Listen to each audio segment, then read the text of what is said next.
El 2 de abril del 82, desde el momento que tuvimos noticia esa mañana en la Escuela de Infantería de la recuperación de las Islas Malvinas, todo fue alegría, era realmente un sueño cumplido, hasta que a la tarde nos enteramos de la muerte de Giaquino. Y eso sí nos choqueó, porque eso nos dio la pauta de que ahí no había ningún arreglo, de que no había ningún entendimiento político para que se llegara a esa operación por parte nuestra, y nos dio la pauta de que íbamos a ir a una guerra.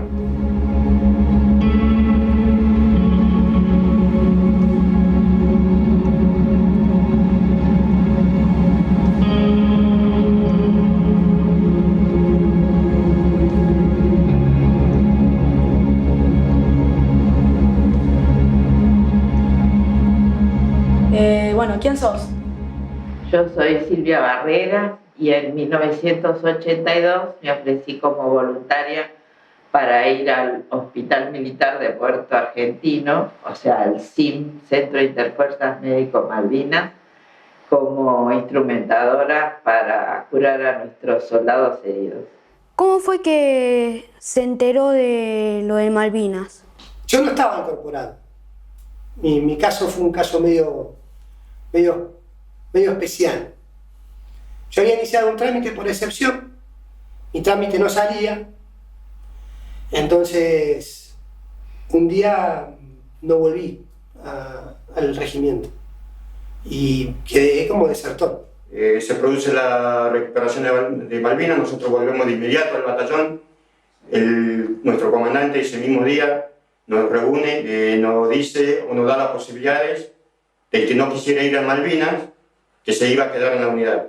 Nos habló sinceramente que iba a haber muertos, iba a haber gente que iba a quedar lisiada y que enfrentábamos a una potencia mundial. Terminó mi servicio militar en el año 1982. En marzo, en los últimos días de marzo, nos volvimos a mi casa, devolvimos todo el uniforme de soldados, y el día 2 de abril me tenía que presentar a buscar lo que anteriormente era el documento nacional de identidad, que era un librito de papel, no como ahora.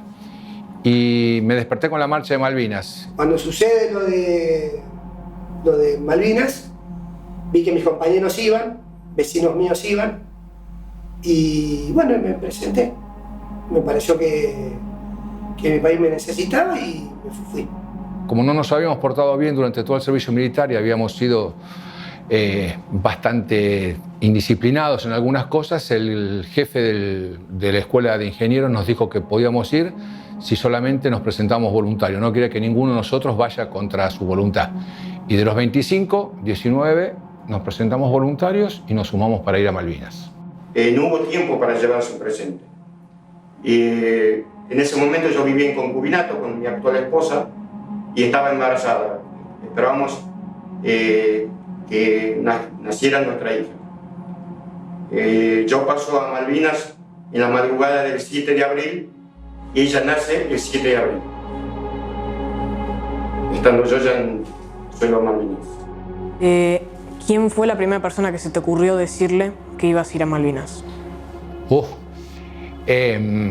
Obviamente mi mamá. Se enojó. Se enojó conmigo, pero bueno, en las cartas traté de tranquilizarla y de explicarle que bueno, que me sentía con la tranquilidad o con el mandato de que no me iba a pasar nada, de que me iba a cuidar y de que iba a volver. Mi madre se sorprendió porque primero me dijo por qué me había escapado y que no lo tenía que haber hecho, y después cuando me presenté dijo, ¿cómo? ¿Ahora te vas a ir? Bueno, valoró la decisión que tomé y me fui. Me presenté en el regimiento. Y te cuento cómo me recibieron porque estaba yo hace tiempo que estaba.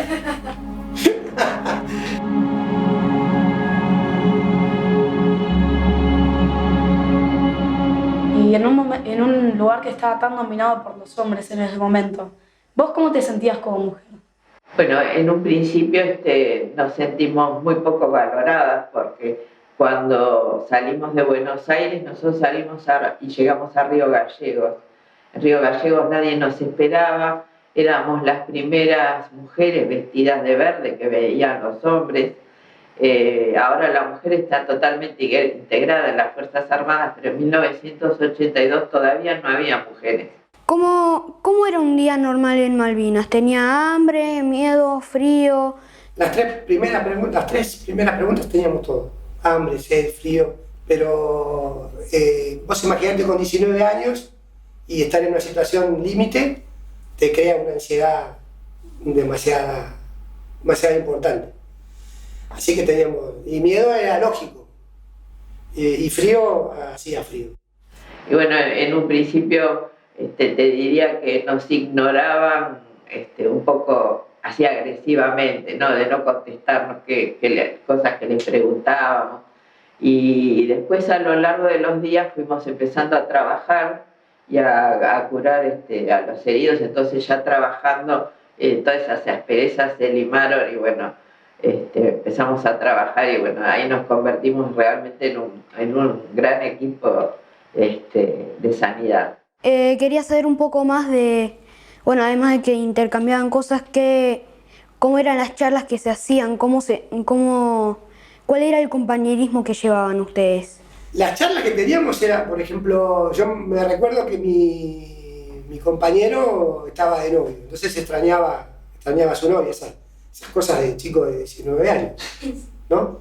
Entonces se decidió que nos quedáramos a trabajar a bordo del Irizar y eso fue para lo que no estábamos preparadas, para quedarnos a trabajar a bordo de un buque.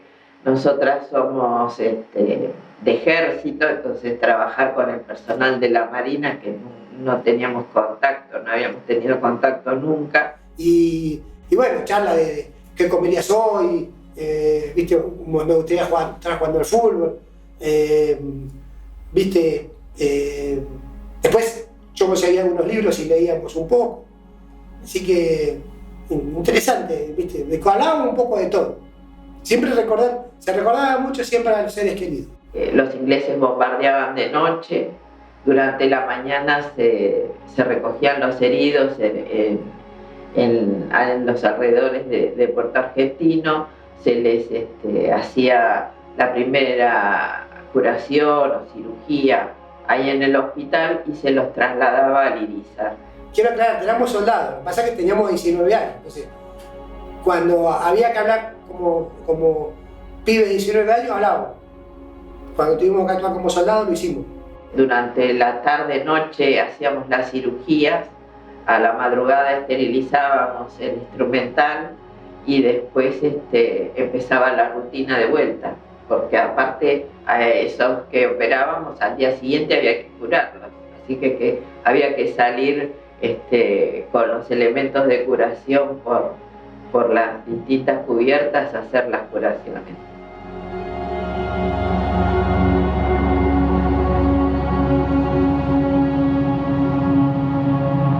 Te quería preguntar cuál es la anécdota que más te marcó y qué aprendiste de eso.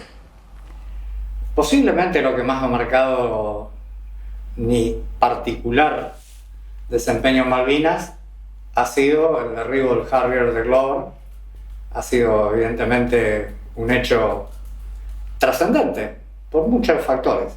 En ese momento el misil Exocet era un misil de origen francés que valía $250.000 y que para ser lanzado los franceses lo habían programado para lanzarlo desde aviones o desde barcos.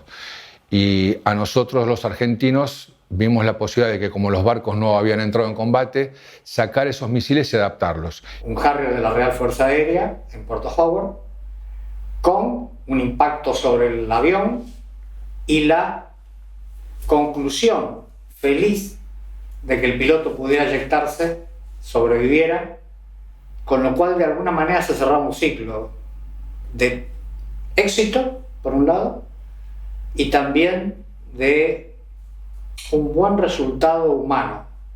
El enemigo había sobrevivido al combate y eso realmente, en el momento que vimos el paracaídas, nos dio una profunda alegría. Nuestro trabajo era ponerlo listo para que opere y desarmarlo para que no lo vean los kelpers, que eran los habitantes de Malvinas que le informaban continuamente a los ingleses. Así que lo mío tuvo que ver con una parte en la cual participamos las tres Fuerzas Armadas. Fueron uno de los pocos elementos, uno de los pocos casos que los argentinos logramos una de las cosas más difíciles que nos suele suceder, que es trabajar en equipo. Y un buen día de abril del año 2016, un miércoles, recibo un correo de Glover que me dice: el viernes estoy llegando a Buenos Aires, por fin conseguí un vuelo.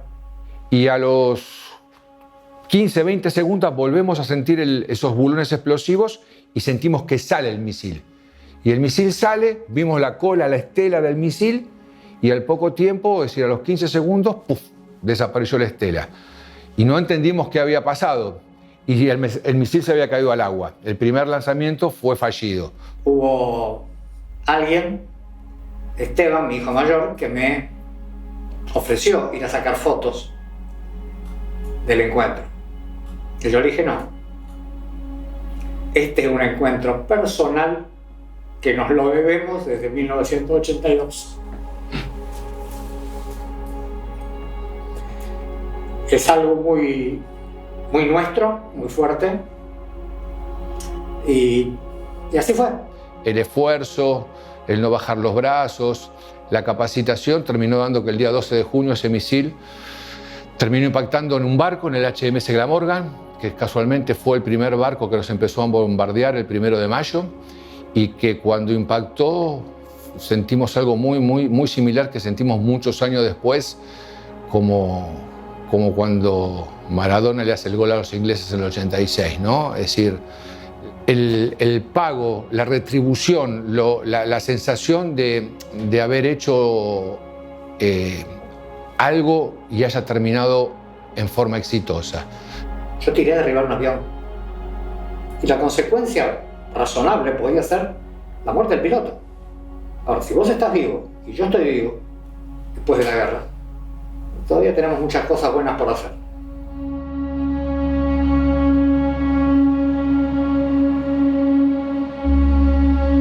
¿Cómo era la sensación de estar en un combate?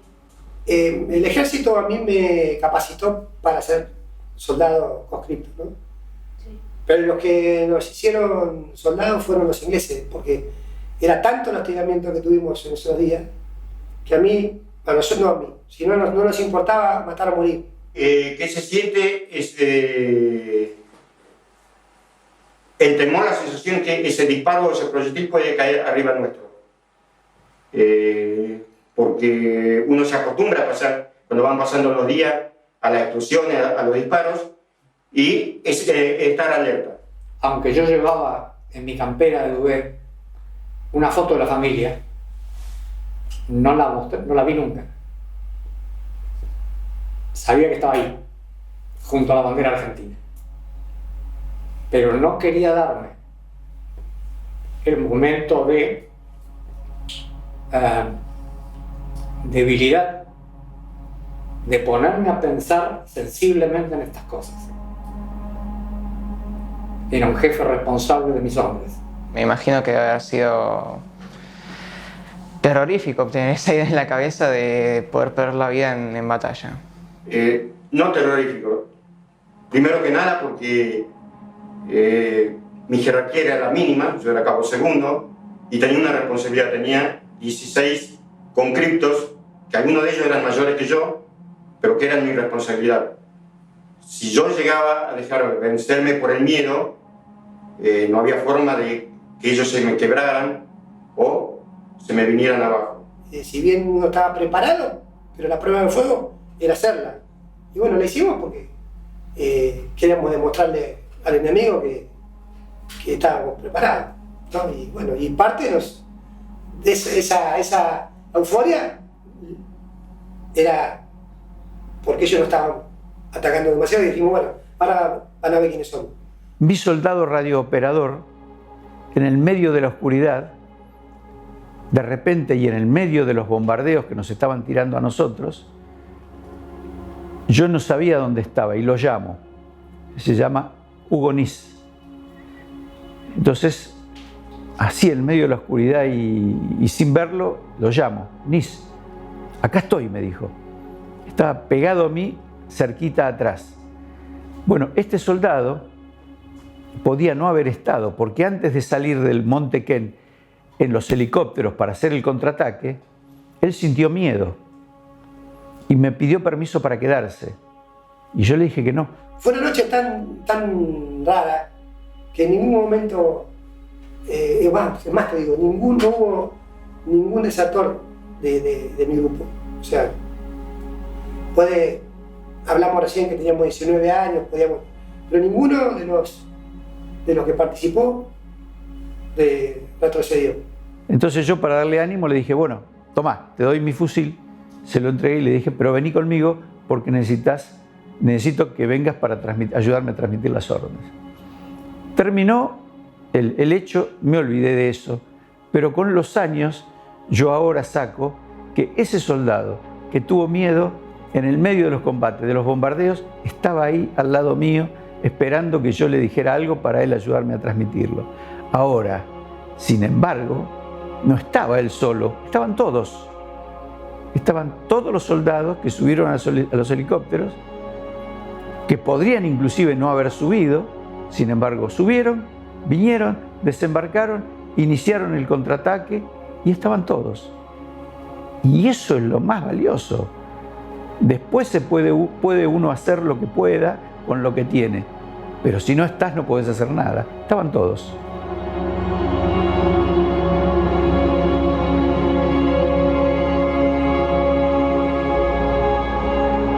¿Vio a alguien morir? ¿Alguno de sus compañeros? Yo no vi morir, por suerte, pero sin embargo tuve una bendición de Dios muy importante, que fue poder asistir al entierro de todos los que fallecieron en la batalla en la cual mis tropas y yo participamos. Yo nunca voy a festejar la muerte de nadie. Yo en mi primer libro incluí cartas de un marino que le escribía a su familia, en especial a su esposa, que murió por el impacto del Exocet. Y yo lo incluí porque tenía la certeza de que si las bombas que él me tiraba a mí en algún día, en algún momento hubieran terminado con mi vida, él hubiera incluido las cartas que yo le mandé a mi mamá acá desde Malvinas a Buenos Aires. Y luego de la pérdida del primer soldado, ¿cómo te sentiste vos? ¿Cómo fue la sensación de volver? El por qué él y no yo. ¿Por qué? Porque yo después tenía que avisarle a sus padres, a pesar que la institución le avisó, que ese hijo que me había entregado, pues sí se lo entregó a la Armada, pero yo era el responsable de él, no iba a volver con ellos. Antes de que iniciara la ceremonia, tuve la ocurrencia, la necesidad en realidad, de acercarme al pozo e ir a verlos a uno por uno, para ver si los reconocía, para ver quiénes eran. Me tocó ir justamente a uno en Corrientes, donde yo estaba con más cagazo que lo que había tenido tal vez en Malvinas, porque el padre cuando me recibe con un machete en la mano. Vivía en el medio del monte. Dice, bueno, esta me la pongo. Pero no, el padre se sentía honrado porque su hijo había muerto defendiendo nuestra bandera. Y sentí nítidamente, en calidad de certeza, que esos cuerpos que estaban ahí por ser enterrados no eran las personas que yo había tenido, que había conocido, que habían estado cerca mío, porque en realidad sus espíritus ya estaban sobre nosotros. Los sentí que habían trascendido y que estaban, pero por sobre nosotros. Estoy un poco emocionado, ¿no? Al decirlo.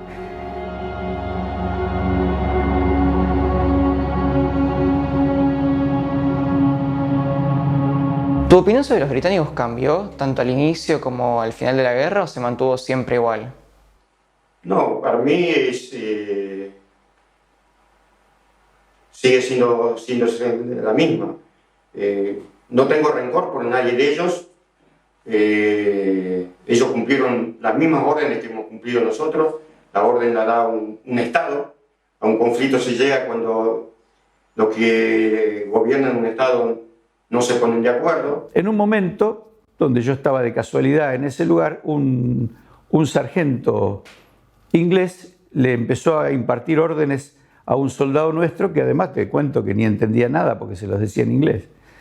Pero yo sí algo entendía, así que inmediatamente lo paré al sargento inglés y le dije que no iba a cumplir las órdenes porque eso él lo tenía que plantear a los mandos argentinos y los mandos argentinos iban a actuar en consecuencia. Con una buena relación incluso con el suboficial de Royal Marines, que era el responsable de la seguridad del salón ese, que durante los 3 días que yo lo vi tuvo gestos, diría hasta de afecto y preocupación por los soldados nuestros.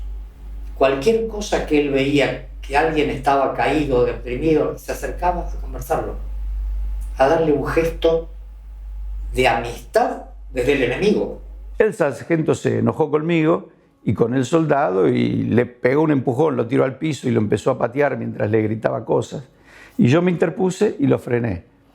Entonces inmediatamente me pegó un empujón también a mí, que me mandó unos metros para atrás, y con la ametralladora inmediatamente me apuntó. Él se ocupó de que otros guardias que estaban muy alterados no trataran mal a nuestra gente. Pocas veces he visto un sargento gritar tan ostensiblemente a su propia tropa para que se comportara correctamente. Al poco rato aparece un capitán inglés de apellido Bell, que hablaba perfectamente el español. Y aparece con el sargento y le ordena que se pare delante mío y me pida disculpa. Yo me quedé asombrado mirando al sargento parándose firme, colocando su arma con la que por poco me dispara acá en el pecho, y me dice en inglés: señor, lo siento, discúlpeme. Término del día 17, le dije: te agradezco, vos sos un caballero, un hombre de honor. Y señor, todos tenemos familia, todos sabemos lo que es la guerra, y en la próxima guerra nos gustaría que ustedes estén de nuestro lado. A veces, aún de la guerra, se pueden sacar las mejores cosas cuando hay comportamientos humanos y honorables.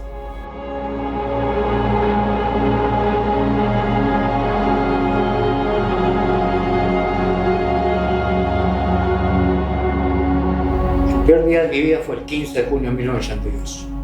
Habíamos escuchado por radio, por las radios comerciales, las noticias.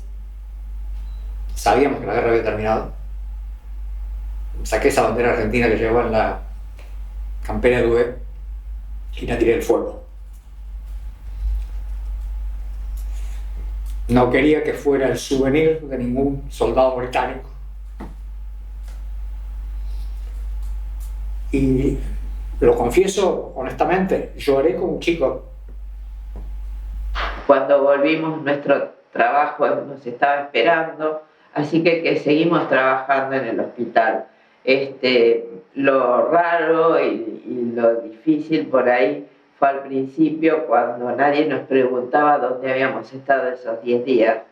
No sabemos si porque no les interesaba o porque realmente no querían preguntarnos, pensando que nosotros qué les íbamos a contar. Cuando vuelvo, encuentro un país distinto, una sociedad distinta, y donde las propias Fuerzas Armadas nos trataron de ocultar. Es decir, en lugar de que entráramos por la puerta del frente, entrábamos por la puerta de servicio, por la puerta del fondo. Al contacto con mi familia, bueno, de a poco pude volver a la vida normal, pero te aclaro que me llevó aproximadamente 15 años saber que, o creer que no iba a quedar afectado psíquicamente.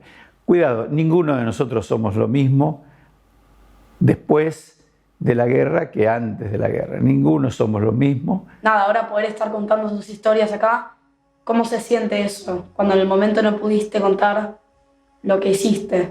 Bueno, eso cada veterano de guerra lo toma distinto, ¿viste? Hay veteranos que empezamos a hablar muy rápido, o sea, muy rápido, 10 años después, por ejemplo, de que terminó la guerra, y hay otros que aún hoy todavía siguen sin poder contar lo que vivieron. ¿Y cuántos llevamos ahora? ¿Cuántos años llevamos? ¿40? 40 años. Yo creo que debimos haber empezado a contar esto mucho antes, pero el hecho de contarlo también ayuda. Volví a mi casa en Río Grande, la que yo ocupaba con mi concubina. A ella era oriunda de Entre Ríos, se había ido a Entre Ríos con mi beba. Viajé a Entre Ríos y conocí a mi hija. Va a cumplir ahora 40 años el 7 de abril. Ahí me fui, la agarré a ella y me fui a Tucumán. Ahí le avisé recién a mi padre que había estado en el conflicto. Mi padre no sabía. Por eso cuando el día 19 llegamos al continente en Madrid y el 20 de la escuela de suboficiales nos llevan a la escuela de infantería para reunirnos con las familias y los vi.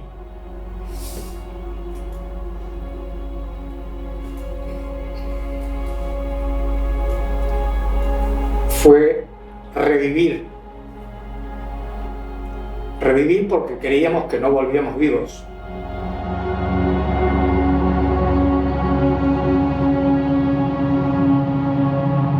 En mi parte de lo que tuve que servir a mi país, yo me doy por satisfecho, no por lo que puedo yo contar de combate, sino por lo que pueden contar mi jefe, mis compañeros y el propio enemigo, ¿no? Que yo estuve con ellos en la posguerra y tuvimos charlas de horas y no podían creer que por preguntas recurrentes que me hicieron que éramos tan pocos y se hizo semejante combate, ¿no? Tenían un respeto muy importante por nuestras tropas, porque a mí me lo dijo un inglés en el mismo momento y yo medio que no le creí o no valoré lo que me estaba diciendo. Él me dijo, nosotros en las condiciones que ustedes estaban no nos hubiéramos presentado. Tal vez los más viejos no lo podamos ver no cambiar la bandera argentina, pero es un proyecto o una aspiración que voy a mantener hasta que me metan dentro de un crematorio o bajo tierra y que la va a tener todo Argentina. Y es algo que tanto ni vos, ni tus hijos, ni nuestros hijos deben perderlo. Malvinas es Argentina. Lo importante de estudiar, lo importante de que Argentina se transforme en un país importante y que el camino de la recuperación definitiva de Malvinas tiene que ver justamente con un país en que podamos ser un equipo y la tranquilidad de que yo tuve la satisfacción durante 70 días de ver flamear la bandera argentina en Malvinas y si no la vuelvo a ver, seguramente a través de tus ojos la vuelvo a ver dentro de unos años. Muchas gracias. Todo lo que Malvinas encierra como símbolo de la nación argentina y de su pueblo es valioso. Hay que defenderlo, hay que mantenerlo, hay que sostenerlo por el tiempo. Cuando uno habla con los británicos, incluso con civiles británicos, lo que más les preocupa a ellos no es si tenemos 20 aviones en plataforma o compramos 2 corbetas nuevas. Lo que más les preocupa a ellos es por qué los argentinos siguen educando a sus chicos diciéndoles que las Malvinas son argentinas. Eso es lo que más les duele. Por lo tanto, seguiremos educando que las Malvinas son argentinas y van a hacerlo eficazmente algún día.